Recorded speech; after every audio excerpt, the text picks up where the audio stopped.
We hope that someday, with your help, that we achieve our goal of creating a worldwide environmental communications network with at least one of our divisions broadcasting, streaming, or whatever the method will then be called, to you, thereby giving you the choice of viewing it at your location and at your leisure, 24 hours a day, 7 days a week, 365 days a year, just like the cable and other television stations you are receiving now.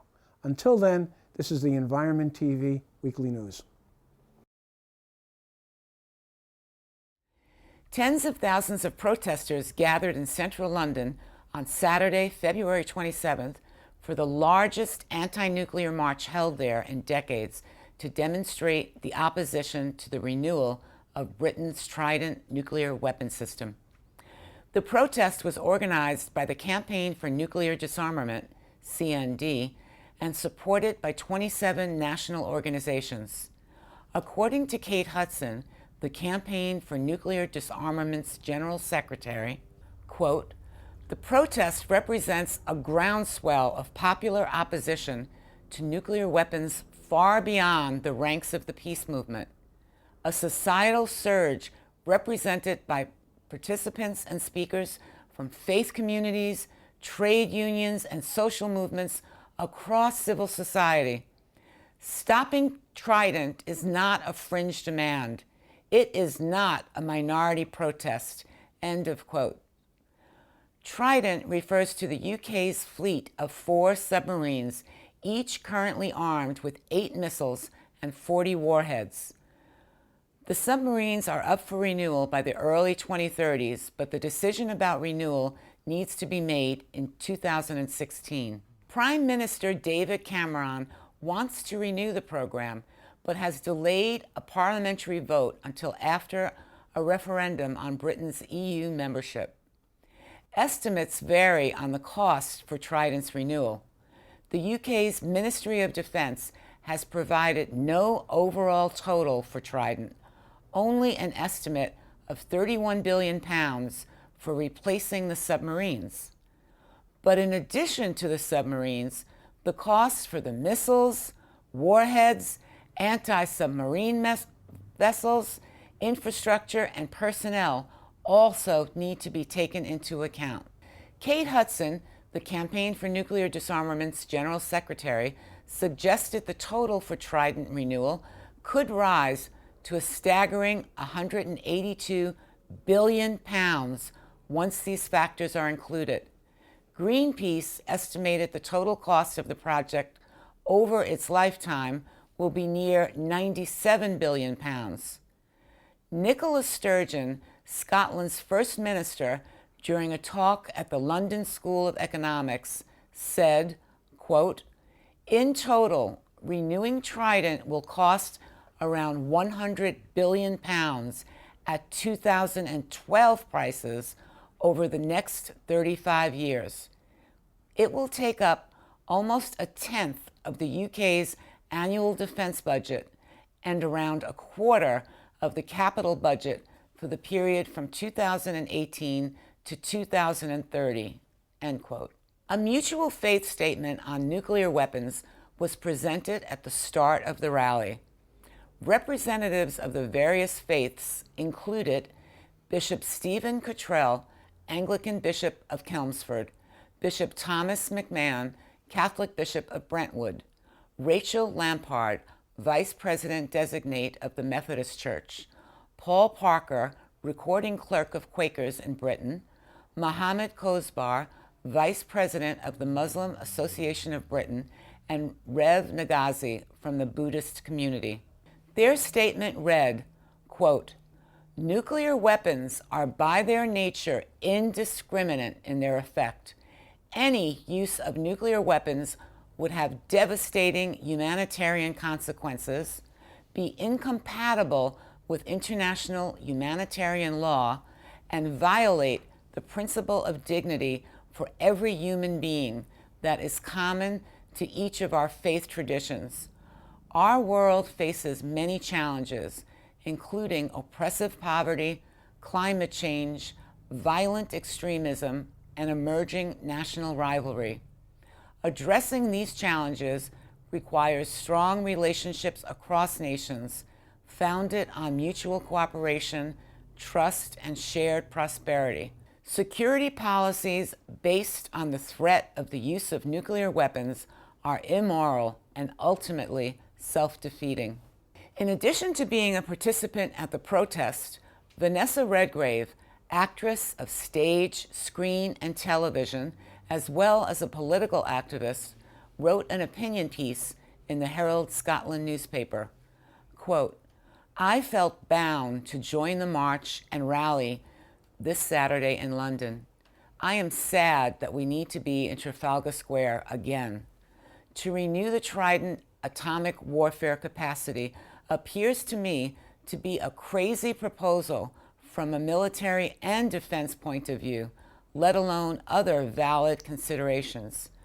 Dr. Strangelove is still weaving his spell."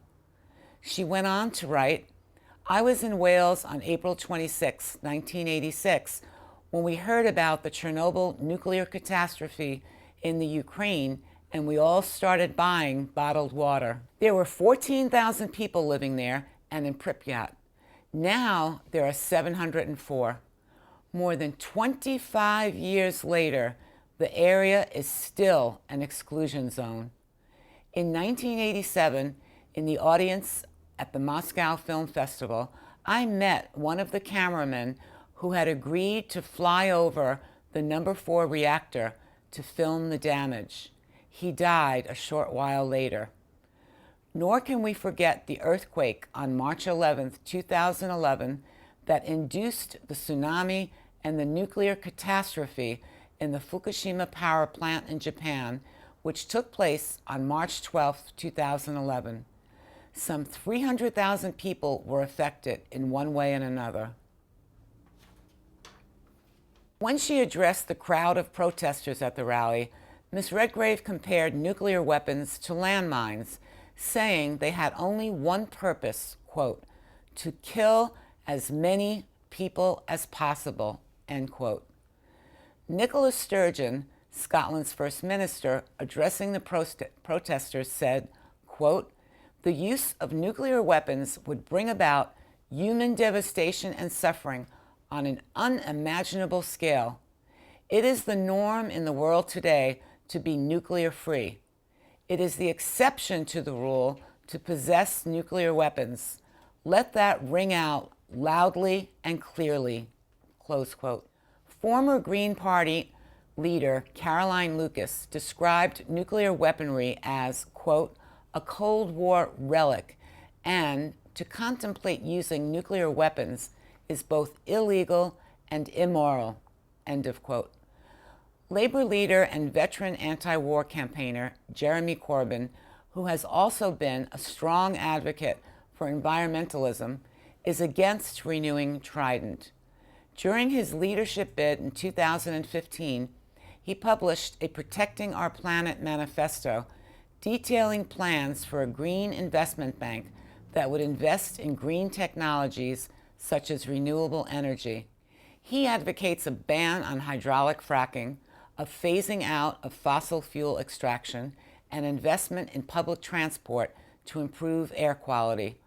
Corbyn is also against the building of new nuclear power stations. He was the last of more than 20 speakers at the rally to address the crowd.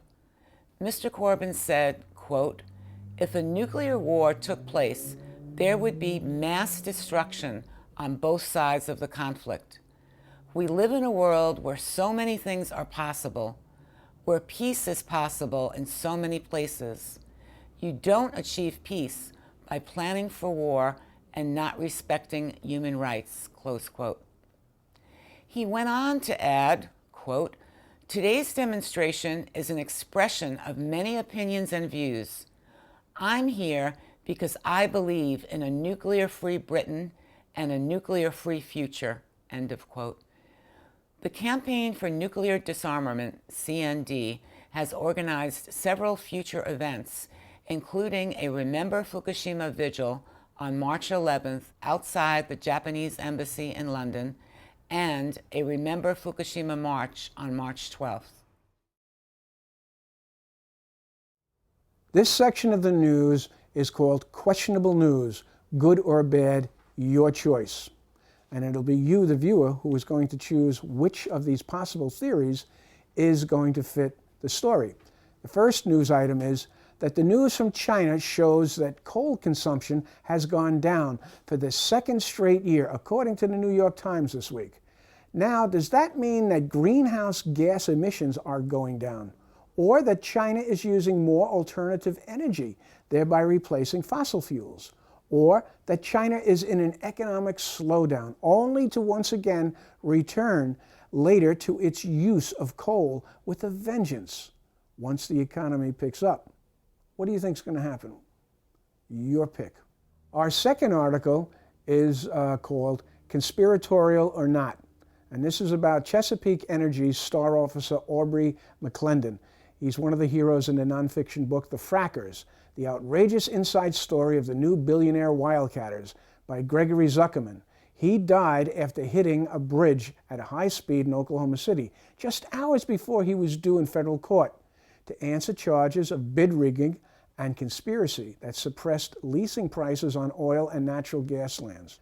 Now, is that a real accident, or suicide, or a murder, or a conspiracy to prevent naming names that could possibly bring in government officials, elected officials, and even those seeking the presidency? Again, your choice. If you have any other such questionable news items, please give us a call. Contact us.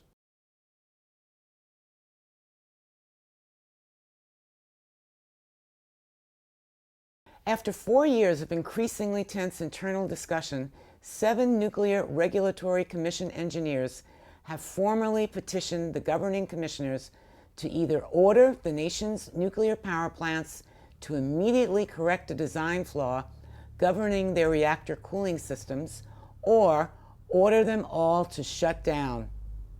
The 7 members of the electrical engineering branch in the Office of Nuclear Reactor Regulation, led by Acting Chief Roy K. Matthew, stated in the position that, quote, the staff determined that all nuclear facilities are susceptible to this design vulnerability except one plant, and recommended that the NRC take prompt regulatory action, unquote. The flaw is in the original design of the electrical system and has escaped notice for decades. According to the engineers' petition, as well as a series of staff analysis on file at the NRC, the design flaw occurs in what is called a, quote, single phase, unquote, condition in which little or no electricity is entering the plant to operate the backup cooling systems in the event of a blackout or other event cutting off power from the grid. The result is that the motors of backup generators are underpowered, and this can cause their motors to burn out. When that happens, there is no way to keep the reactor core cool. This can trigger the worst sort of nuclear incident, a meltdown. Reactors in the United States, with one exception, have this design flaw. This includes Indian Point Units 2 and 3. It is serious, and although it was discovered in 2012, action to correct it has still not been mandated. After the design flaw was discovered, industry representatives met with NRC staff to negotiate a fix. This included Entergy, which was recently granted an exemption from the 10-year pressure test on the containment dome of Unit 2 because of financial hardship. Why should this be different? At this point, prepare to hear the usual Greek chorus from both the industry and the NRC of no danger to the public. The NRC has truly become a captive of the industry. One can only wonder if it took this long to find this potentially fatal flaw, what else remains to be discovered?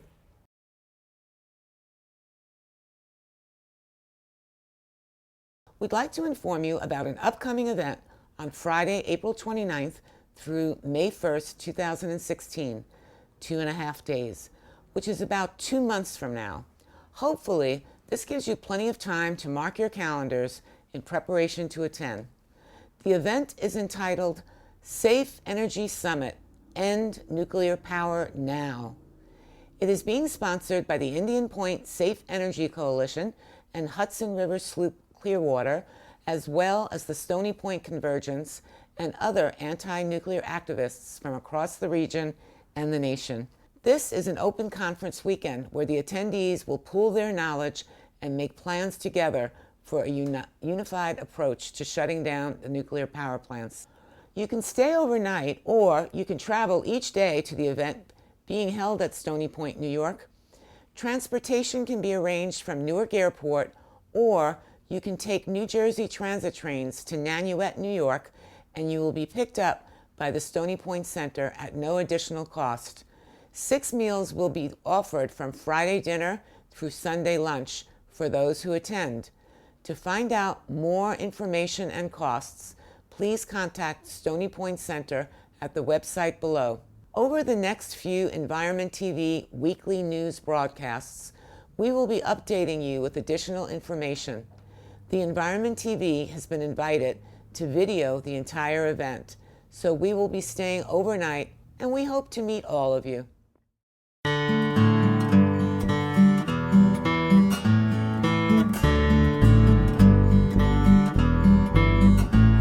I saw a great big tourist bus of folks from out of town. For 40 days and 40 nights, they covered miles of ground. They had a map and compass, but they still were not arriving. Oh, they couldn't get to Pleasantville, so they kept on driving. And then one day the sirens blew, the county was aghast. It seems the aging nuke plant had an accident at last. The stockholders who fainted couldn't be reached for reviving. And they couldn't get to Pleasantville because there was no driving.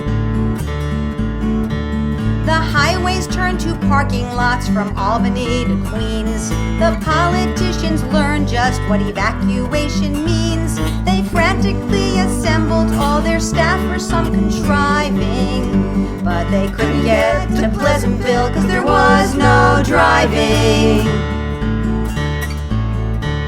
They knew the Hudson River was contaminated now. The radiation off the charts of what they could allow. They cursed the leaky nuke plants and its owners for their jiving. But they couldn't get to Pleasantville because there was no driving. The drivers of the buses went to pick up their own kids. School nurses giving KI were about to flip their lids. And somewhere in the distance there were terrorists high-fiving. But they couldn't get to Pleasantville because there was no driving. The parents were hysterical and tried to storm the schools. They didn't give a damn about evacuation rules. The plan went out the window, folks just cared about surviving. And they couldn't get to Pleasantville because there was no driving. They thought of Fukushima and the folks who had to flee. The 50-mile radius set by the NRC. Our own 10-mile escape plan is a relic worth archiving. 40 years of population growth guarantees no driving. Piling up on the Taconic.